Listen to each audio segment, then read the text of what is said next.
Bo is very good at annoying me. I don't like to be physical with my children, but sometimes with Bo, I need to spank him or I need to scold him. He says they saw a man abusing his child. He calls it abuse. He's a teenager, okay, but he's very tall and muscular, and he's white. Two tall, muscular, white lifeguards blocking the corridor. The psychosexual element to this, it's obscene. It's obscene. Don't they understand? I had to smack my kid. He was crying for a whole hour. Tall, muscular, white teenage lifeguards. So yet another grifting idiot is shilling Professor Jiang. Obviously, we spoke about Professor Jiang just the other day.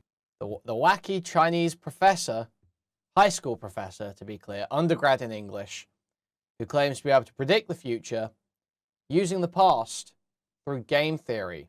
Now, for those who don't know, game theory generally, to do good game theory analysis, you're going to need to understand like stats and probabilities and stuff like that. So generally some maths training is expected if you're going to make really big statements using game theory.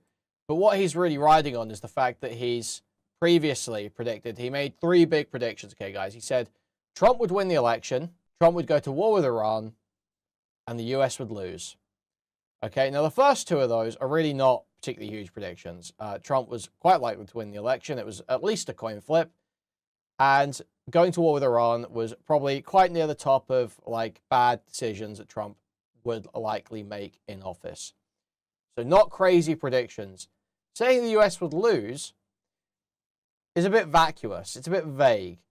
You can sort of pretend that the US lost no matter what happens. You know, the US could perfectly achieve the claimed goals, but you could concoct some vague reasoning as to why actually this was a drawback. Oh, they gave up, they lost their sovereignty to Israel in the process, or something like that.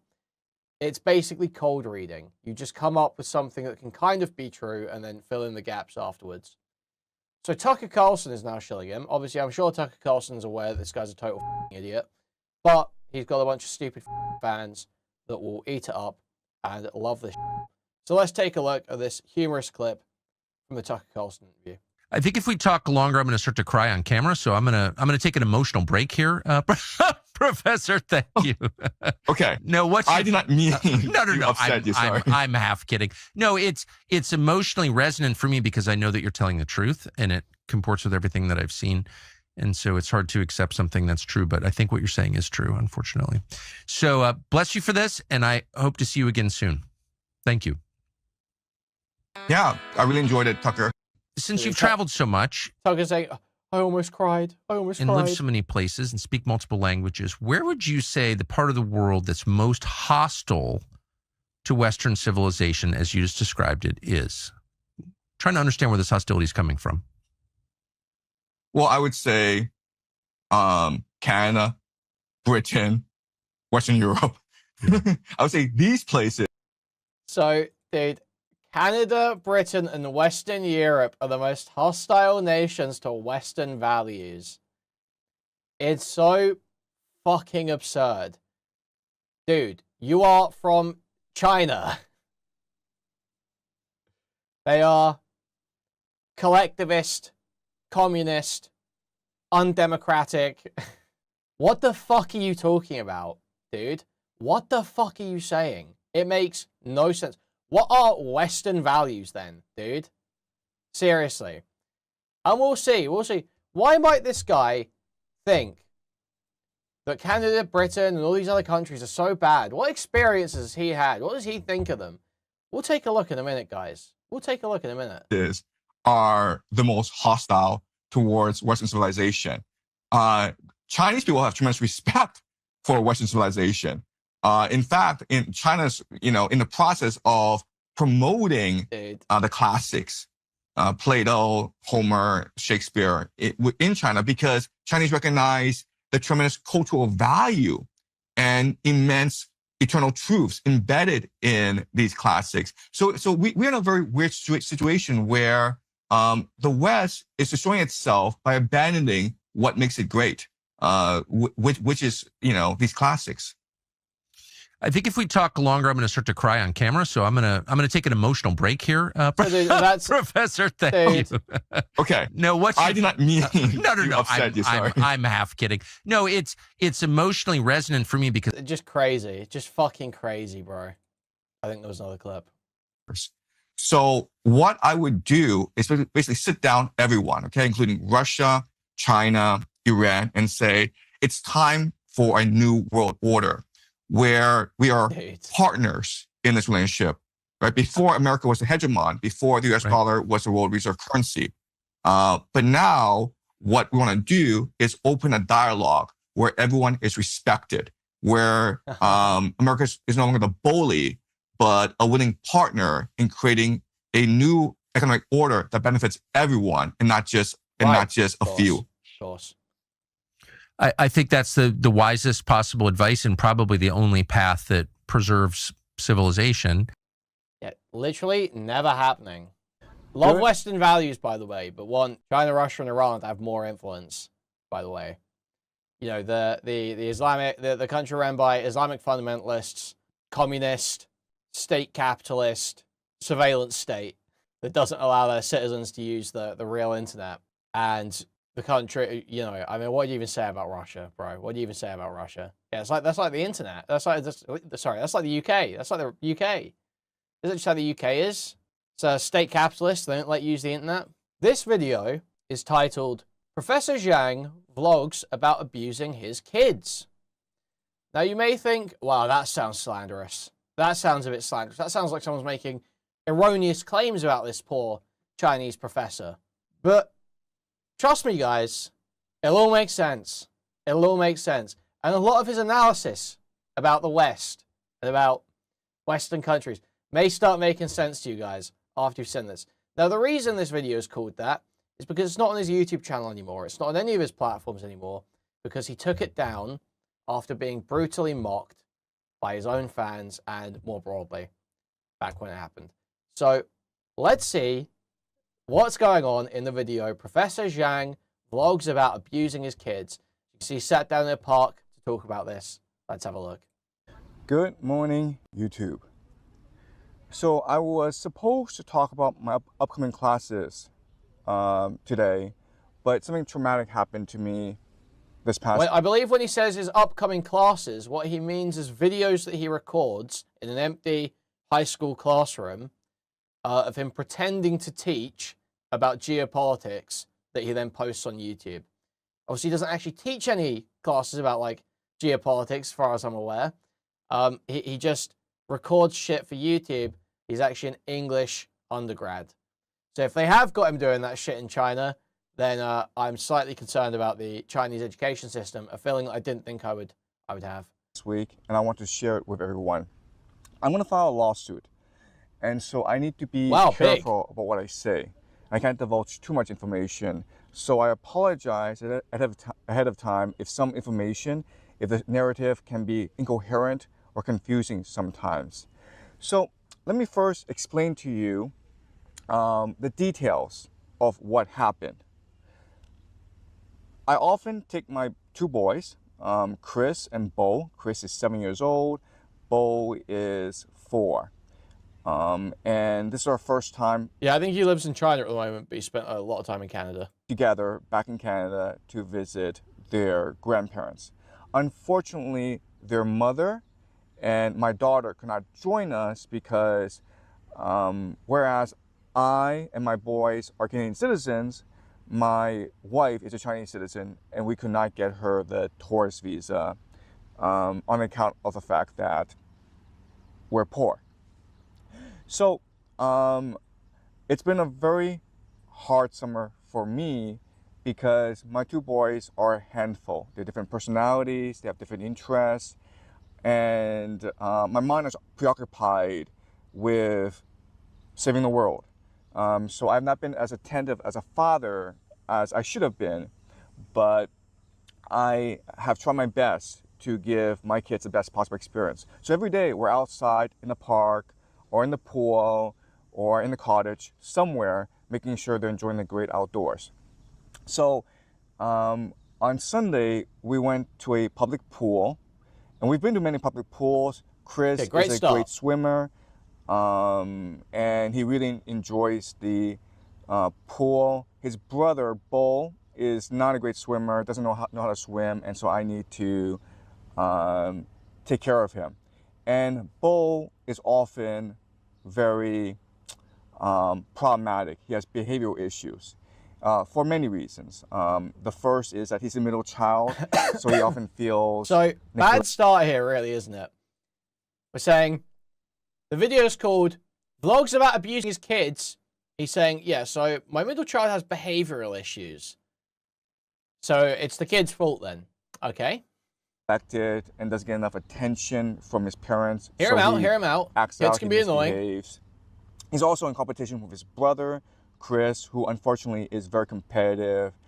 And as a result, Bo feels insecure, especially in the pool because Chris is a great swimmer and Bo doesn't know how to swim. But Bo doesn't really like swimming. And he misbehaves. And so what he does is he gets into trouble. So that day he was rubbing his eyes with chlorine, which is making his eyes itchy. I'm annoyed by this. My retarded fucking kid won't stop rubbing chlorine in his eyes. Thank you for the £2. Thank you, thank you. Why are Asians calling their kids bowl and pot? Okay. Yeah, my retarded fucking kid wouldn't stop rubbing chlorine in his eyes. So I had to beat the shit out of him. I had to whoop his... Bo is very good at annoying me. I take him in the shower. I try dude, he's very good at annoying me. By what? Self-harming? to wash off the chlorine with water, but Bo just screams. I spank him to try to get him to cooperate. So, just quickly glaze it, just like gliding over that one. I started to smack him. Okay. Chlorine with water, but Bo just screams. I spank him to try to get him to cooperate. I don't like to be physical with my children. I have 3 children. I'm very gentle with both Chris and my daughter, but sometimes with Bo, I need to spank him or I need to scold him because otherwise he doesn't really pay attention. He's always testing boundaries. And but sometimes because I'm under so much stress, I can overreact. So I was slapping him. And then one of the patrons confronted me. He's got a daughter?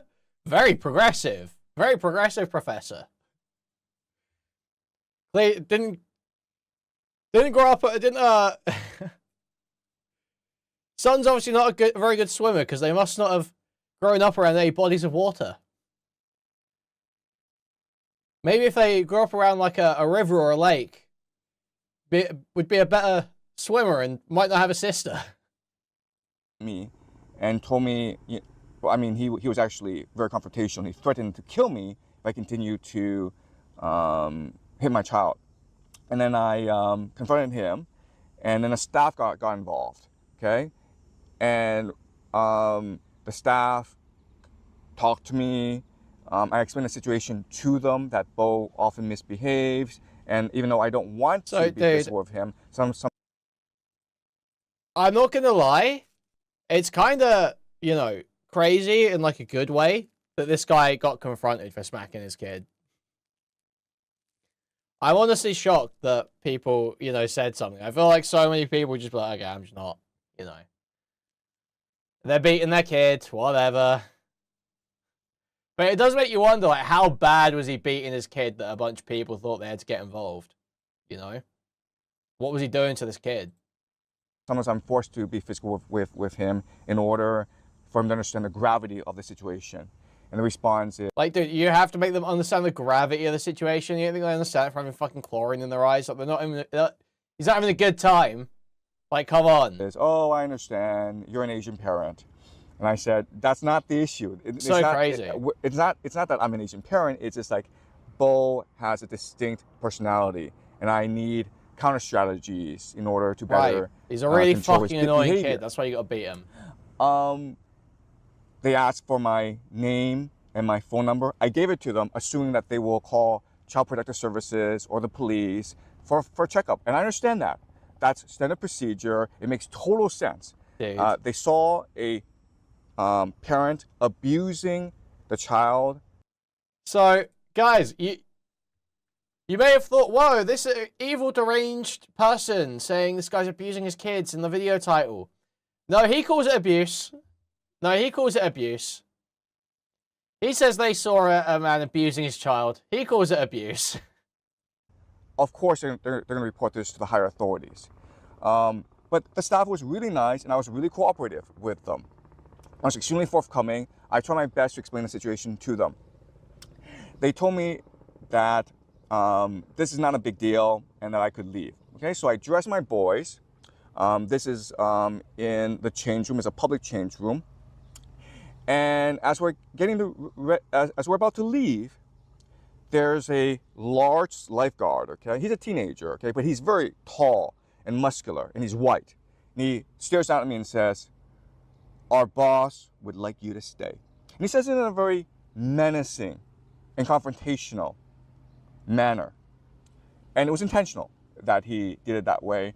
But I didn't want a confrontation, so I basically agreed to stay. I assumed they called the police, and the police would come interview me, and I would explain what happened, okay? So I'm in a change room, and what they're doing now is they're asking all the patrons to leave the change room. And they have two tall, muscular, white lifeguards blocking the corridor. The psychosexual element to this. Legit, dude. It's obscene. It's obscene. It's obscene. These white teenagers, these large, muscular, white teenagers. So that I can't leave, but patrons can't come in as well. And so what happened is, in effect, they turned the change room into a detention center, a holding cell, basically. And at this point, I'm too shell-shocked to really process what's going on, because at this point, I am at risk of losing my children. I told the staff, listen, we're citizens of Canada, but we're visiting from Beijing for the summer. And we're leaving next week. We have a flight next week to go back. Yeah, like it's in some kind of internment camp. They turned this gym change, this public swimming pool change room in some kind of like internment camp, some kind of detention, some kind of internment camp. My boys don't speak English. These okay, so I'm trying to explain to them. These white North Americans were detaining me how for being awkward Chinese. my situation is.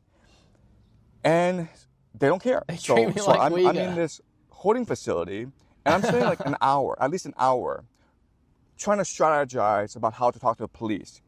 Because as a father, my first duty is to protect my children. Meanwhile, my boy, Bo, is right beside me, and he's crying, okay? Because he's afraid that he's going to lose his father, who is, in Canada, his primary caregiver. And I try to comfort him. And after a while, I say to the lifeguards, listen, my boy is crying. This isn't really fair to us. I've already given my confirmation.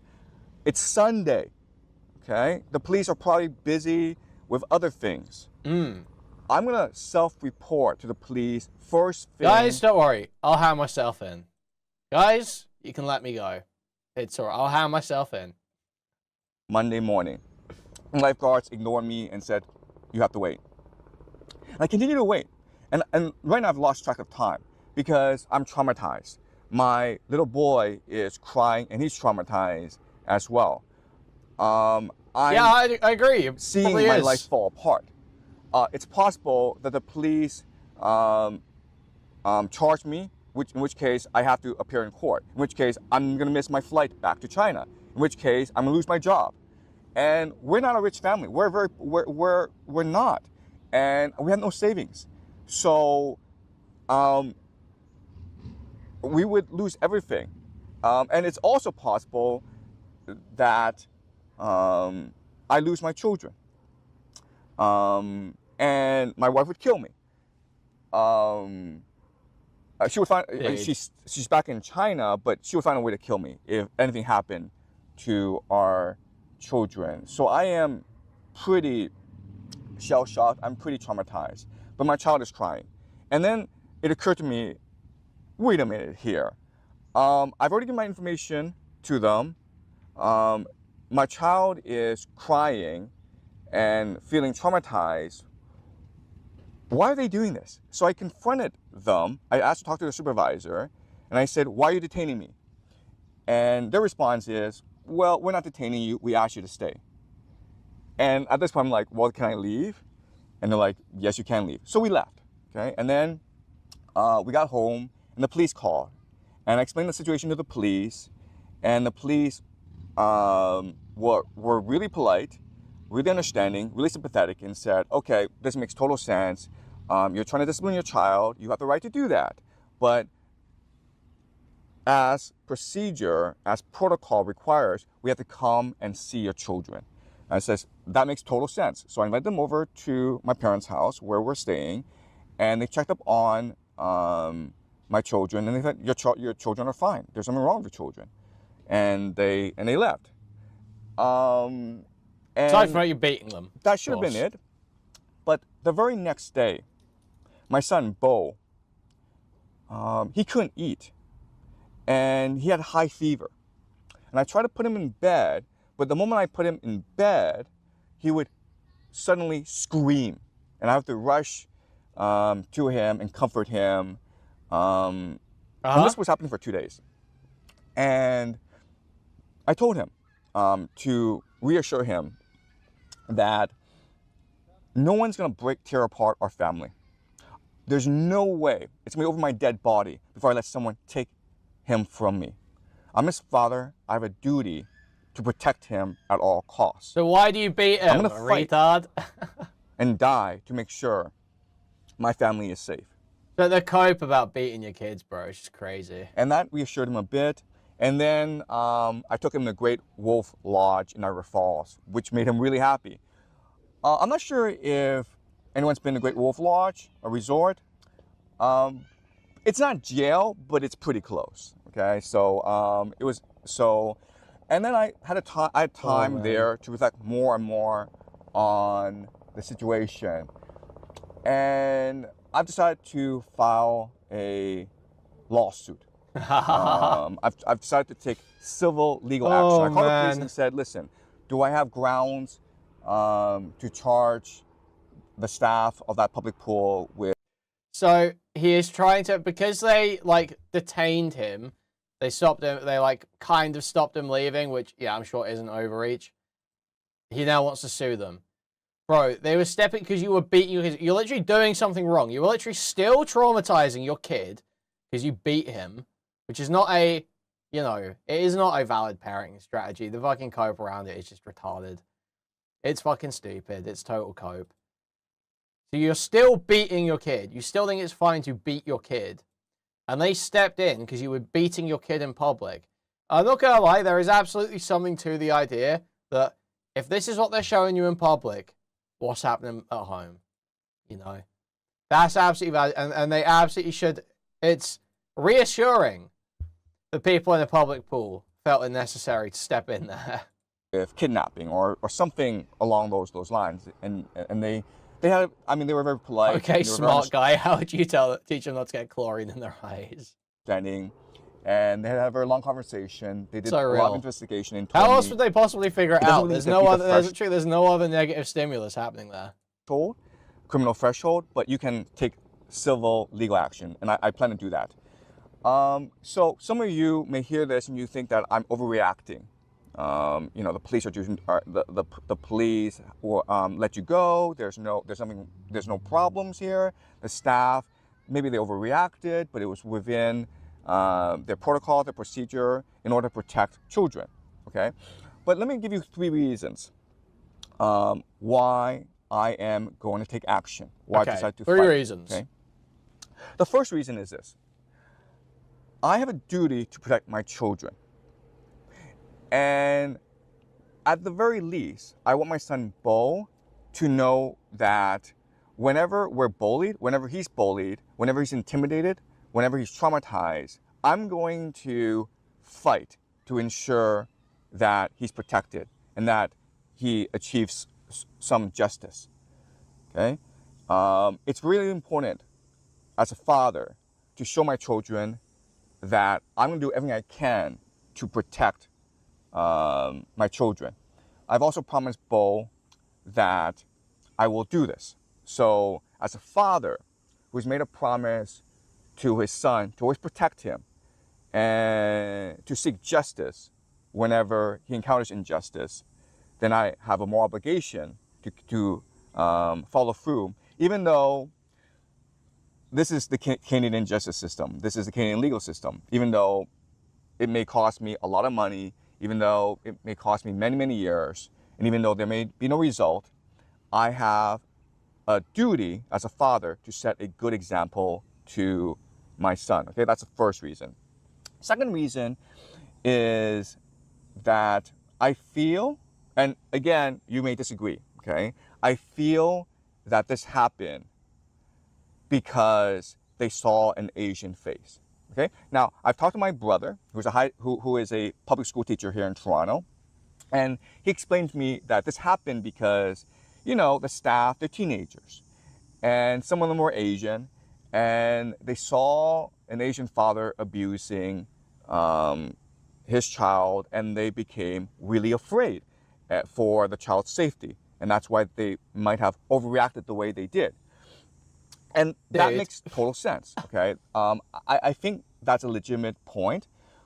But at the same time, they did see my son cry for an hour. Don't they understand?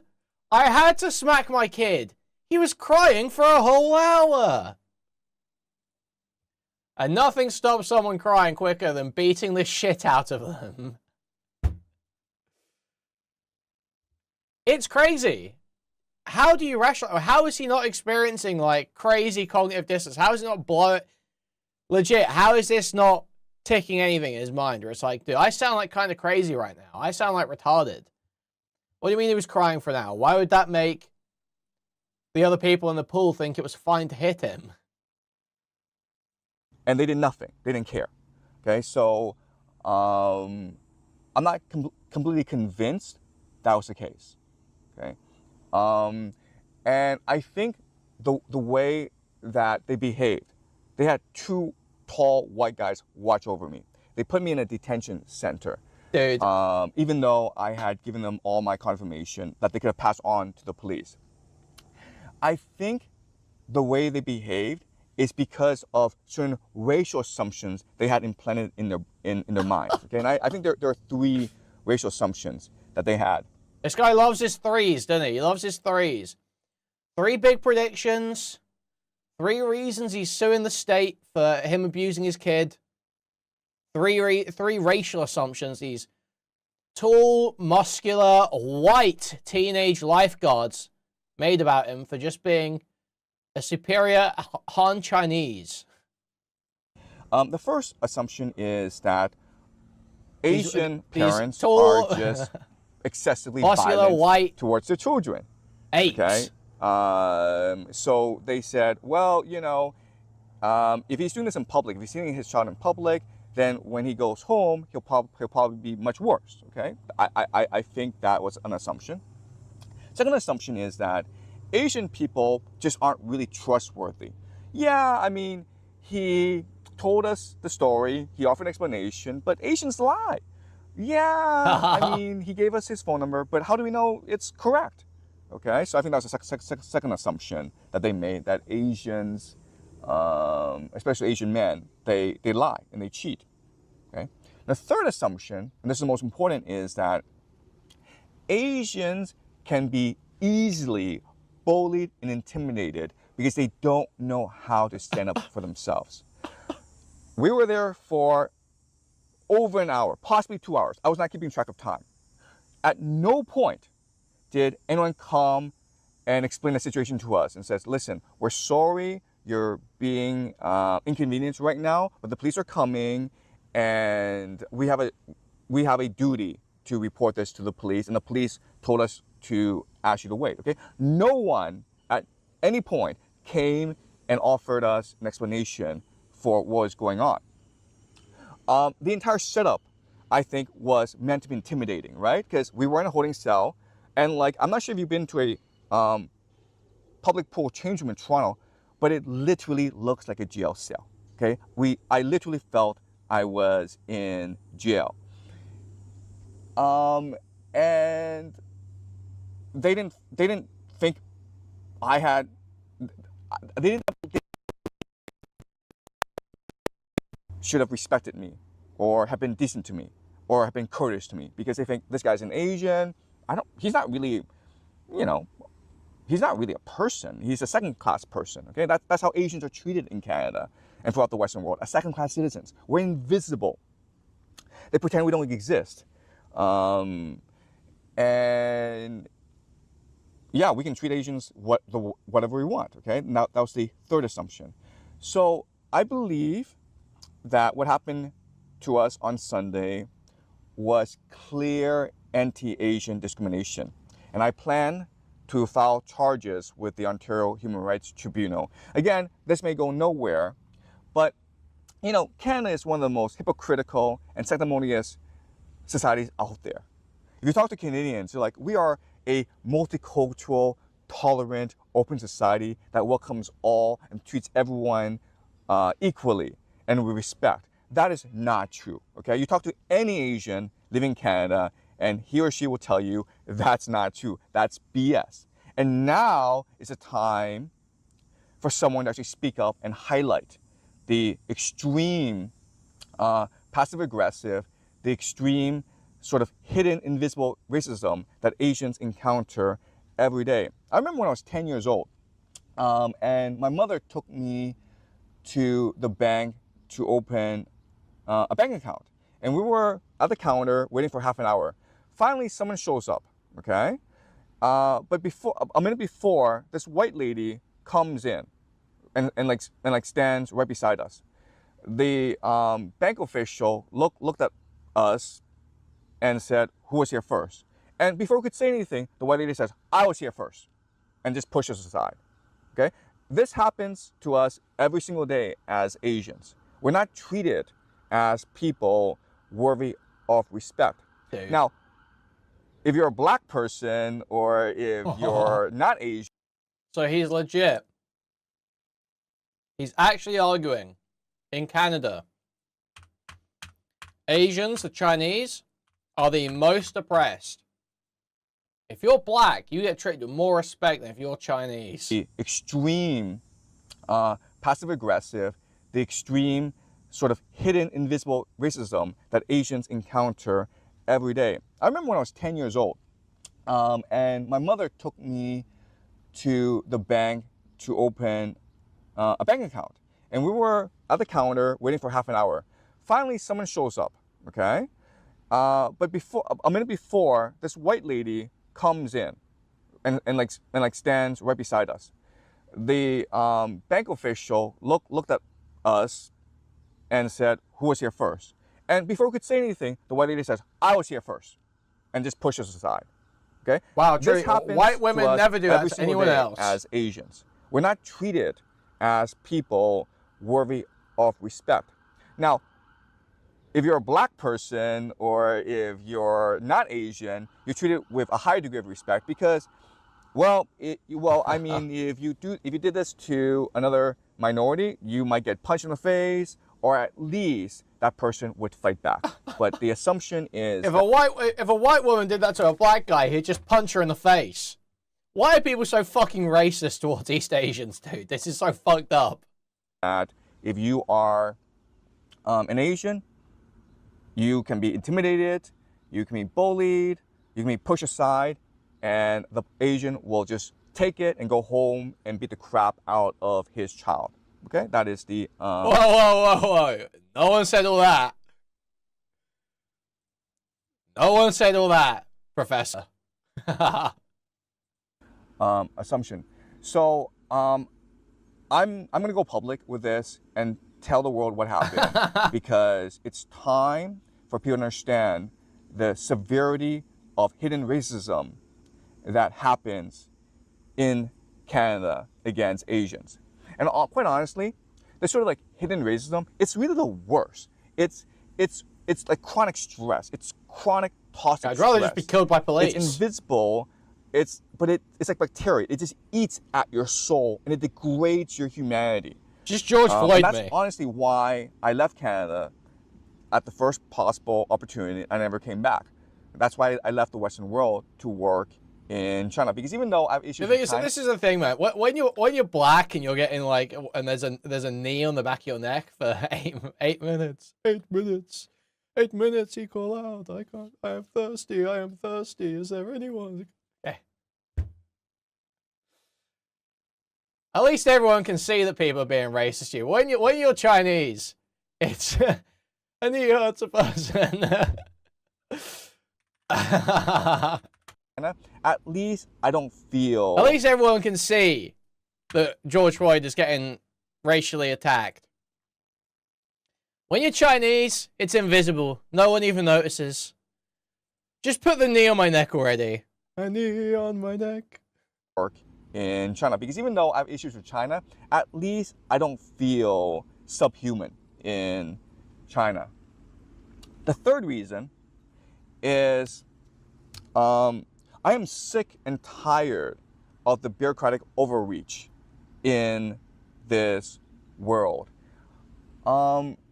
So I wrote a complaint letter to Parks and Recreation Toronto, and after 4 days, this guy emails me back and he says, okay, well, the staff are trained to identify any instances of child abuse or neglect and to report it and to write a report about it, okay? So he's saying that the staff did nothing wrong.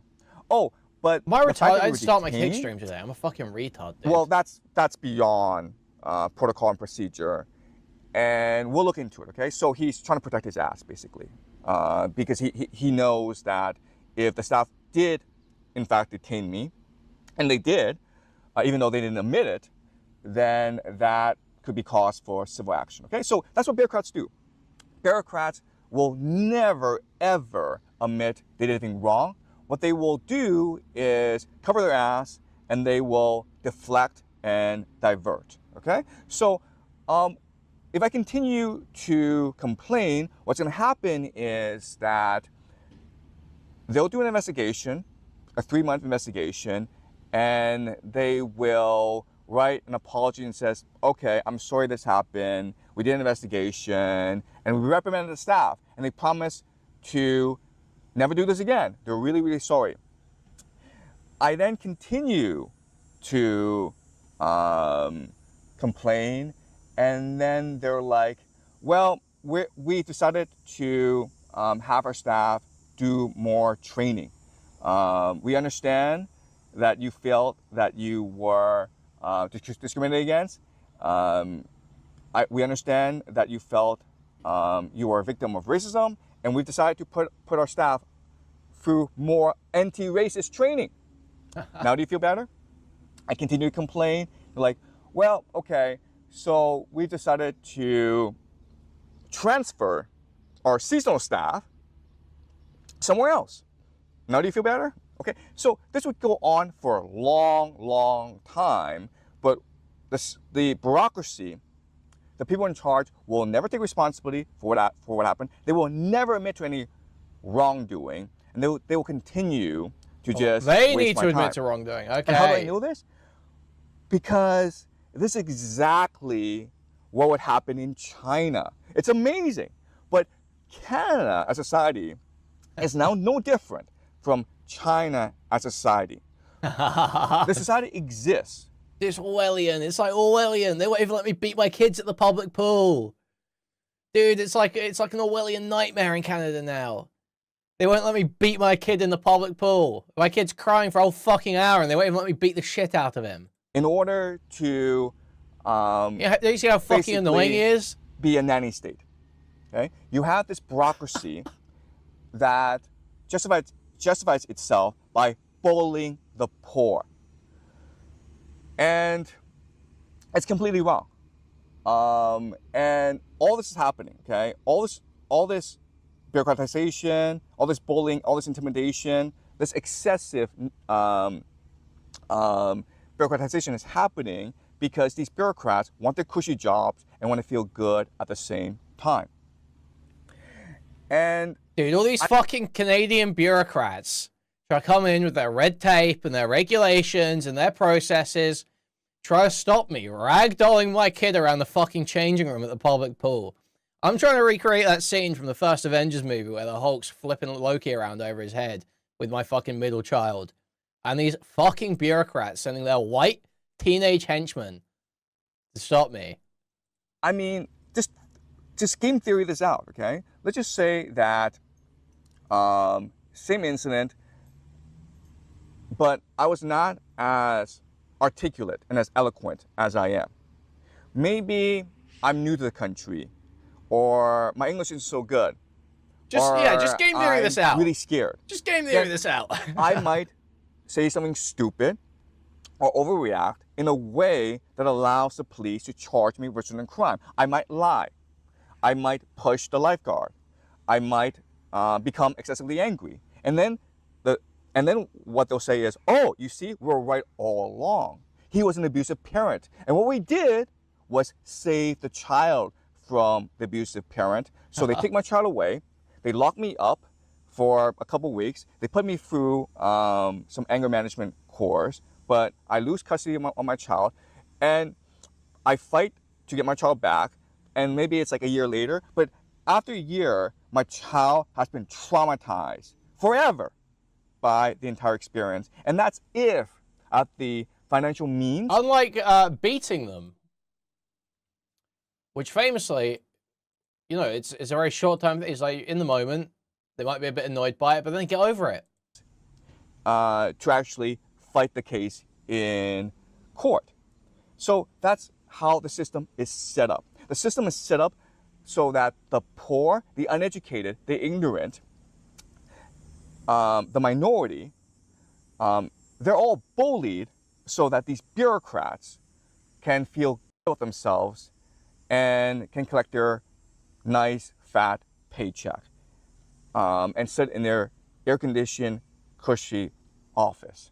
I have to speak up, okay? I mean, I can let this go, but I have to speak up because this happens all the time to poor people, and they don't have the capacity to speak up and let people understand the abuse of the nanny state, of how indifferent, of how soul crushing this bureaucratic state that we live in is. So I feel I have a responsibility to speak up and let people know.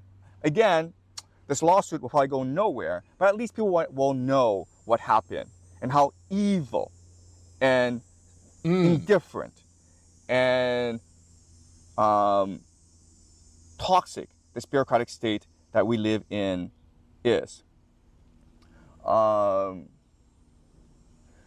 Yeah, I'm sorry for using the word evil, by the way. Yeah, it's not legally evil. Okay. Legally evil, so I guys. apologize. It's not legally evil. So defamation warning there. Not legally evil. Please take that out. It's not. They're not evil. They're just indifferent.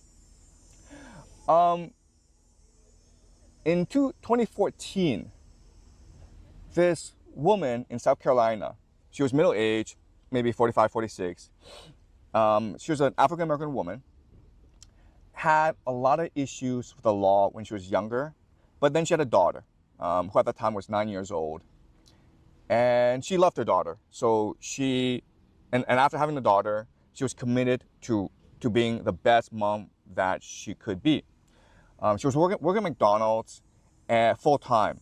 So to preoccupy, and she couldn't afford daycare, so to preoccupy the child, she bought the child a laptop. But then the laptop was stolen from the house. They couldn't afford to replace it, so the mother. Oh, dude, at Real HQ just posted another video. Had the child about Laura Loomer. Stay with her at McDonald's, and the child was bored. And so the mother said, okay, well, why don't you go to the park to play And then when she went to the park to play, she was confronted by this bystander, probably a white woman, we can assume, who asked her, like, where's your mom? And the child is like, oh, she's working. So the bystander called the police.